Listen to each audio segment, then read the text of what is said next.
I really want you guys to be able to see the change in the pattern. As you can see, I have the diamonds here. This is a diamond with a hollow center. I'm calling it a hollow center. This is a diamond that's completely filled in. Down here you can see the X, okay?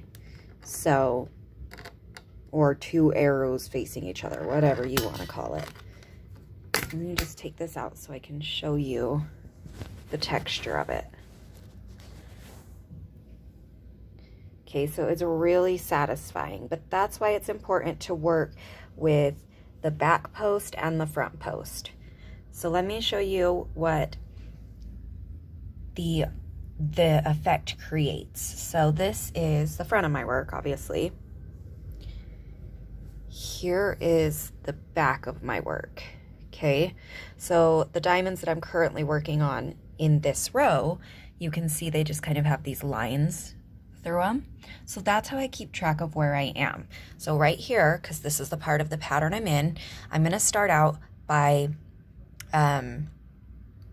double crocheting on the back post, and that will be the opposite side. The side that's away from me is the back post. The side that's by me is the front post. And it doesn't matter when I change my row, when I end this row over here and I flip it over, that's gonna make this side the front post because it'll be the side that's facing me and this side the back post. So I'll show you what I mean. I'll start out by doing my 11 stitches right here on the back post, and then I will do 26 along the front, and it's kind of hard to keep track of while you're doing it.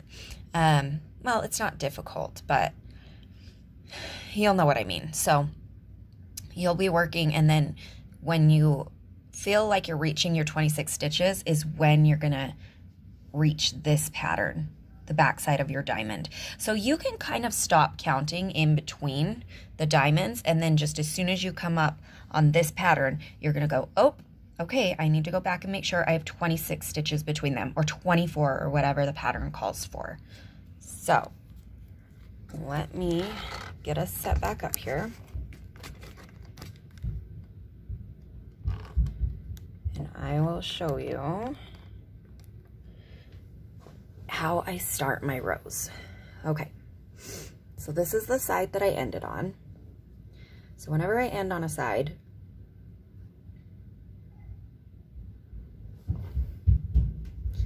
let's move this back up so we've got some light. So whenever I end on a side, I do my last stitch, and then I chain 2.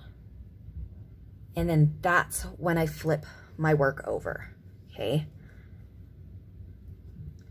So here, what I'm going to do is double crochet around. So I've had my chain 2. I'm not going to use this post on the very end. I'm going to use the one right next to it.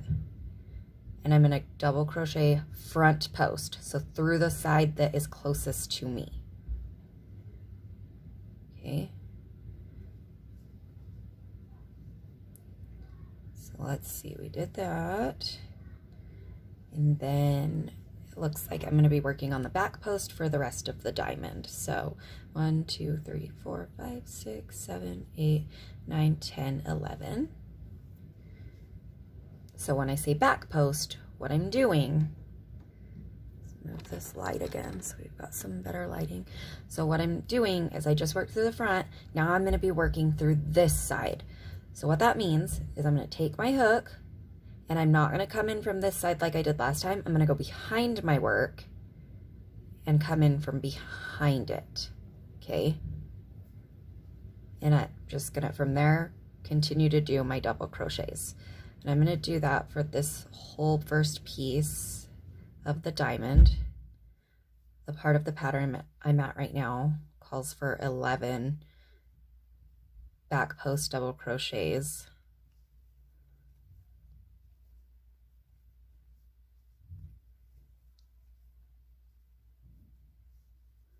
So do our 11. And the previous row had 13 because that was the widest part of our diamond. So when we come to the end of it, you're going to see the difference, like 1 stitch is on this side and 1 stitch is on this side.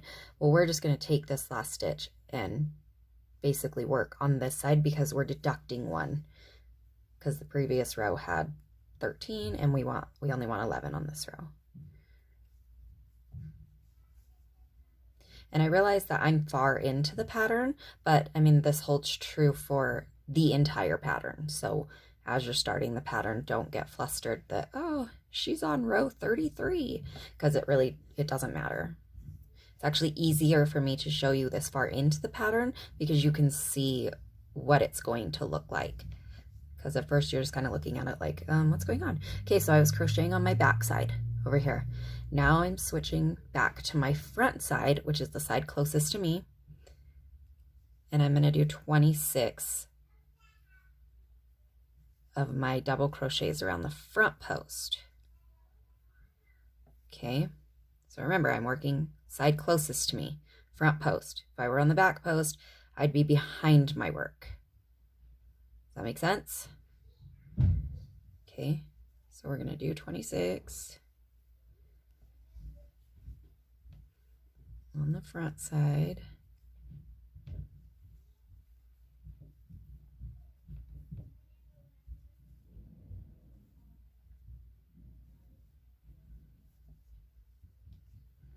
And I'll fast forward this part so you're not bored to death watching me do 26 stitches. But like right now, I'm not counting these in my head because I know coming up on my diamond, that's where I'm gonna have to switch. When you are working on a row that has like a diamond and an X in it, you're gonna wanna count it out just because you wanna make sure that you're doing the right number of stitches in between each pattern or in between each design.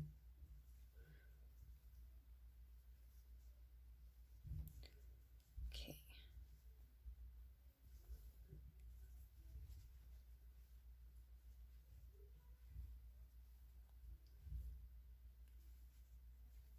Make sure you're getting all of the yarn from these posts. You want to go behind all of it. Don't go through like just a portion of it and then leave a strand on this side. You don't want to do that or you're going to drop a stitch. You want to make sure you have all of the yarn. You're going behind all of the yarn.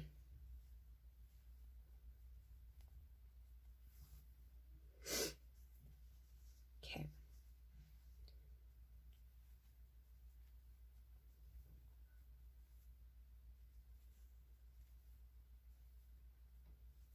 The reason I work with a smaller hook and a bigger size yarn is because the velvet's kind of hard to tell when you drop a stitch. So this smaller hook, the 5mm, lets me have more control over grasping the yarn so that I'm not dropping a stitch as easily.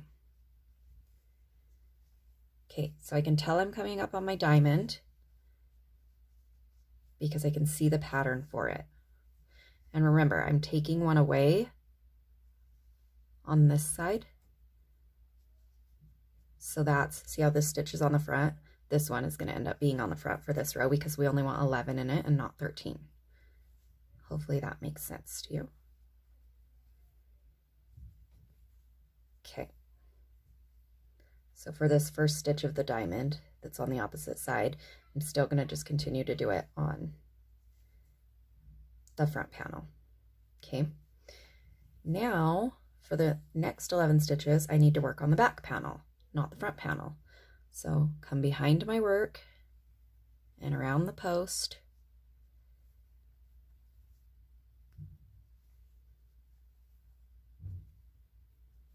And this is what creates the 3D effect on the diamond.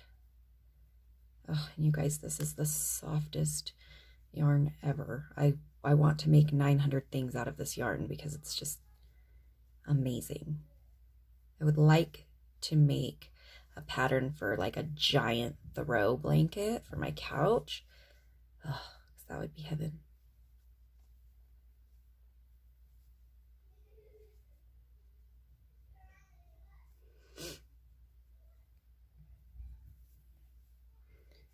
Okay, so I'm still working around the back post because I'm still on the part of my diamond. Oops.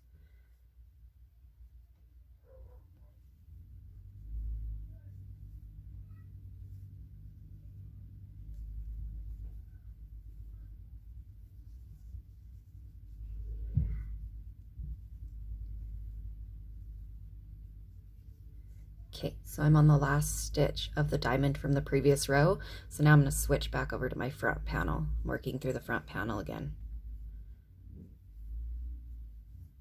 And I'm going to do this for the next 26 stitches, and then I'm going to come up on my diamond, and I will show you what I do at the end of the row.